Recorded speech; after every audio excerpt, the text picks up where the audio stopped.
సందీప్కి పెళ్లి మీద మంచి పెద్ద ఒపీనియన్ లేదు, లివింగ్ రిలేషన్స్ మీద అని చూడటం అంటున్నాడు.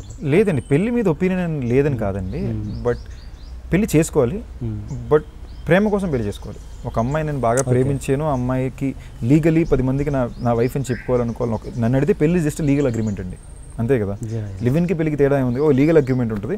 అట్ ద సేమ్ టైం కుటుంబాలందరినీ పిలిచి గ్రాండ్కి పెళ్లి ఎందుకు చేస్తాం? 2 రీజన్. ఒకటి సోషల్ స్టేటస్, రెండోదేమో 10 మందికి చెప్పుకుంటే వీళ్ళు విడిపోయేటప్పుడు అందరికీ మళ్ళీ ఇన్ఫర్మేషన్ ఇచ్చుకోవాలి, 10 సమాధానం చెప్పుకోవాలి, ఒక భయం ఉంటుంది. కాబట్టి పెళ్ళని ఒకటి ఎగ్జిస్టెన్స్లోకి వచ్చింది. అంతే ఇనిషియల్ డేస్లో కొన్ని ఇనిషియల్ రాజుల కాలంలో పెళ్ళిని ఎందుకు ఒక రీజన్ ఫర్ సెలబ్రేషన్. ఊర్లో పండగ కావాలి కాబట్టి పెళ్ళి అంటే పండగలా చేసేవారు. తర్వాత స్టేటస్ సింపుల్ అయింది, దాంతో లీగాలిటీస్ అయింది. So anyways keeping the technicalities aside, పెళ్ళి అగేన్స్ట్ నేను కాదు కానీ, బట్ అరేంజ్డ్ మ్యారేజెస్ అనేది నేను పెద్ద నమ్మను. అంటే అది జరగకూడదని కాదు, నేను చేసుకోకూడదని నాకు కరెక్ట్ కాదు. నేను అనేది ఏంటంటే, నాకు నిజంగా ఒక అమ్మాయి ఎంతో నచ్చి ఈ అమ్మాయితో నా జీవితంతో నేను స్పెండ్ చేయాలనుకోవాలంటే అమ్మాయిని పెళ్లి చేసుకోవాలి తప్ప, సరే పెళ్లి చేసుకోవాలి, పిల్లలు కలాలి, అమ్మో ఫ్యామిలీ స్టార్ట్ చేయాలి కదా అని పెళ్లి జరగకూడదని నా నమ్మకం. అలాంటి అమ్మాయి ఇంకా తట్టలేదా? దొరకలేదండి. అంటే ముందు ఇప్పుడు వేరండి, ఇప్పుడు రకరకాలు ఉన్నాయండి. సింక్ అవుతుందా లేదా, ఫ్యూచర్ సెట్ అవుతుందా లేదా. Now as our entire generation we're little selfish. అంత ఓపిక ఎవరికి ఉండట్లా. ఒకప్పుడు మా చిన్నప్పుడు మన అమ్మా నాన్న కొట్టుకోవడం చూస్తుంటాం, భయంకరమైన గొడవలు ఉంటాయి. అలాంటి గొడవలు 10% ఇప్పుడు ఉన్నా కూడా వెళ్ళిపోతున్నారు, అంతే కదండి. సో అంత ఓపిక ఎవరికి ఉండట్లేదు. So you should really feel that. So and నేను లైఫ్లో ఎక్కువ క్రేజీగా ఏం చేయలేదండి. భయంకరమైన హాలిడేలు తీసుకోలేదు, హెవీ డ్యూటీ పార్టీస్ చేయలేదు, బయటికి తిరగలేదు. ఒక క్రేజీ లైఫ్ నాది ఎప్పుడు లేదండి. లాస్ట్ 10-11 years నాకు ఎప్పుడు ఈ సినిమా ఉందా, నెక్స్ట్ సినిమా ఏంటి, ఇది ఆడిపోతే పరిస్థితి ఏంటి, ఆడితే పరిస్థితి ఏంటి. ఫైనాన్షియలీ నేను మధ్యలో చాలా దెబ్బపడా, ఎందుకంటే నేను చాలా వరకు సినిమాలు డబ్బులు తీసుకుని చేయాలి. నాకు నచ్చిన కథలు జరగాలని చెప్పి నేను ఫ్రీ చేసేసేవాడిని. నాకు ఇంకా గుర్తుంది, లాస్ట్ ఇయర్ అకౌంట్లో 11,000 ఉంది. నేను క్రెడిట్ కార్డు వాడేవాడిని కాదు, ఓన్లీ డెబిట్ కార్డే. నా కార్డులో ఏముంటే అది మాత్రమే ఖర్చు పెడతా, దాన్ని దాటి నేను ఖర్చు పెట్టాను. అకౌంట్లో 11,000 ఉంది. ఈ 11,000 ఉన్నప్పుడు నాకు ఏం చేయాలో అర్థం కావట్లా. అప్పుడు ఫస్ట్ టైం లైఫ్లో క్రెడిట్ కార్డు తీశారు. క్రెడిట్ కార్డ్ అంటే ₹1,00,000 ఇమీడియట్గా కట్టక్కలేదు, నెక్స్ట్ నెల కడితే చాలు, ఇవ్వాల్సిన ఎవరైనా ఇచ్చేస్తే కట్టేద్దామని. ఆ టైంలో నిజంగా మాత్రం నేను మళ్ళీ అప్పులు ఎవరి దగ్గర తీసుకోనండి. అప్పు అనేది నేను ఎవరి దగ్గర తీసుకోను, వీలైందాక అవాయిడ్ చేసేస్తాను. ఎందుకంటే నాకేంటి దీనివల్ల రేపు గొడవలు వచ్చేస్తాయని చెప్పి.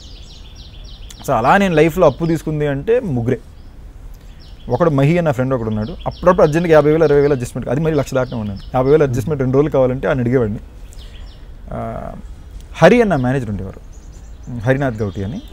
ఇప్పుడు he's not my manager, but we still very good friends, but we're like family. అప్పట్లో నాకు చెప్పకుండా నా మంత్లీ అని తను కట్టేసేవాడు. తనకు తెలుసు కానీ ఇన్కమింగ్ వస్తుందో ఏంటో అని, నాకు తెలియనిచ్చేవాడు కాదు. నాకు లోన్ వస్తేనో రెంట్ వస్తేనో టక్కన తను కట్టేసేవాడు. తర్వాత డబ్బులు వచ్చాక ఇవి అప్పుడు లేవని కట్టేశాను, నేను తీసుకునేవాడు. దాని తర్వాత ఒక్కసారి నాకు చెప్పకుండా రెజీనా ఇచ్చింది. నిజంగా ఆ పిల్ల షీజ్ ఫెంటాస్టిక్. అంటే నాకు ఇల్లు అర్జెంట్ కొనాలి, ఆ ఇల్లు నాకు కావాలి, చేతిలో ఫైనాన్స్ ఒక 7-10 తగ్గుతుంది. పక్కన 5 లక్షలు హరి తెచ్చి కట్టేశాడు. 5 లక్షలు ఏంటి అన్న, కాదు రెజినాకి తెలిసింది, దాన్ని పంపిస్తుంది, తర్వాత చూసుకుందాం అనింది అని. సో అమ్మ ఇచ్చింది. అందరికీ రిటర్న్ ఇస్తాను ఆఫ్ కోర్స్, బట్ ఈ ముగ్గురు దగ్గర తప్ప నేను జీవితంలో ఎప్పుడు ఎవరి దగ్గర డాడీని అడుగుతా, ఏమైనా అర్జెంట్ కదా డాడీని ఏమైనా సెట్ చేయమంటారేమో తప్ప నేనైతే ఎవరికి ఫోన్ చేసి అప్పలేదు. సారీ. అప్పుడు మీ ఎమోషన్ ఏంటి రెజీనా పంపించినప్పుడు?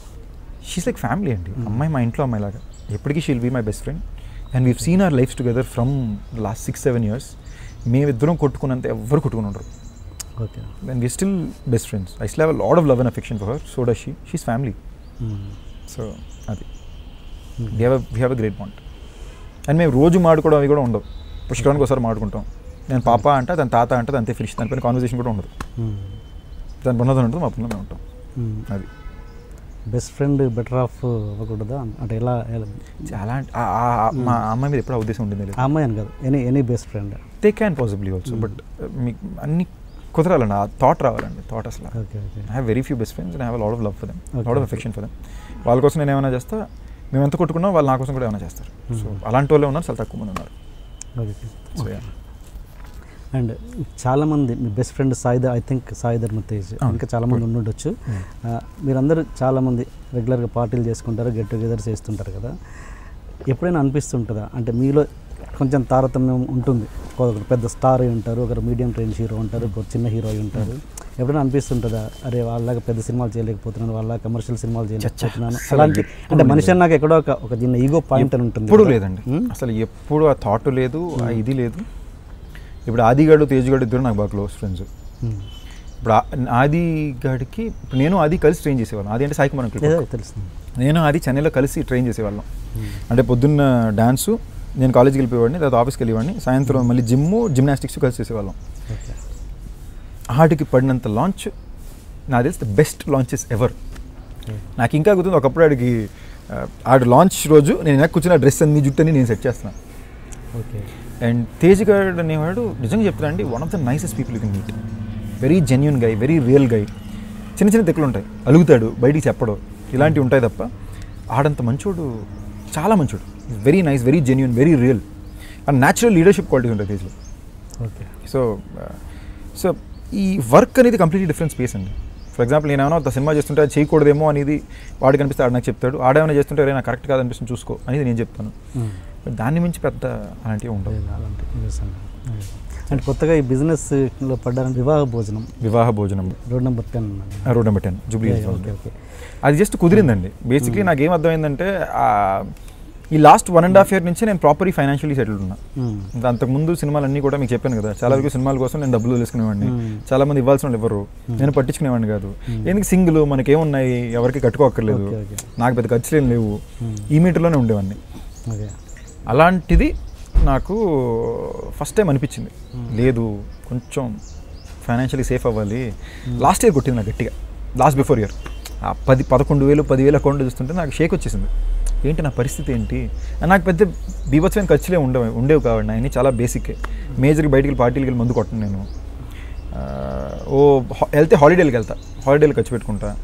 ఒకప్పుడు షీషా ఉన్నప్పుడు షీషా అలవాటు ఉండేది, ఇప్పుడు అది కూడా బ్యాన్ చేస్తారు. అదొకటే నాకు ఖర్చు ఉండేది. కాఫీ షాప్లోకి వచ్చి ఉంటే అందరూ మీటింగ్స్ అని అక్కడే పెట్టుకునేవాడిని. దీని నుంచి పెద్ద మేజర్ ఖర్చులు నాకే, సినిమాలు ఎక్కువ చూస్తాను, దీని మీద నాకు పెద్ద ఖర్చులే ఉండేది. అయినా కూడా నాకు భయం వేసింది. ఇప్పుడు ఫస్ట్ టైం ఇప్పుడు కొంచెం చేశాను. అప్పుడు నాకు అనిపించింది మేబీ ఏదో ఒక బిజినెస్లో పెట్టాలేమో అని. నాకు తెలిసిన పని మాత్రమే చేస్తానండి, తెలియని పని నేను పెద్ద చేయను. నాకు సినిమా వచ్చు, సినిమా ప్రొడ్యూస్ చేసింది డబ్బులు అయితే ఇప్పుడు నా దగ్గర లేవు అనిపించింది ఆ టైంలో. ఈ టైంలో ఈ రెస్టారెంట్ అనేది కుదిరింది అంతే. అంటే రవిరాజు అనే వ్యక్తి నా దగ్గరికి వచ్చి, అన్న ఇలా సినిమా ఇలా హోటల్ పెట్టాలనుకుంటున్నా అంటే, రవిరాజు అనే ఫాదర్ ఫుడ్ అదిరిపోతుంది. వాళ్ళ ఫుడ్కి చాలా బ్రెయిన్స్ మాట, వాళ్ళ ఫుడ్ నాకు బాగా ఇష్టం. ఓకే రవి పెడతాం, లొకేషన్ చూడు అన్న. కుదిరింది. నేను ఏం చేశానంటే నా ఇన్వెస్ట్మెంట్ నేను ఇంటి మీద లోన్ తీసుకుని అక్కడ పెట్టేశాను. అక్కడి నుంచి వచ్చే మనీ నేను లోన్కి మంత్లీ ఈఎంఐ కట్టుకున్నాను. నాకు డబ్బులు రాగానే టక్క దీన్ని క్లోజ్ చేస్తాను. So just an intelligent investment. Okay అంతే. సో ఫుడ్ అంటే నాకు ఇష్టం, అలాంటి ఒక బ్రాండ్ బాగుంటుంది అనిపించింది.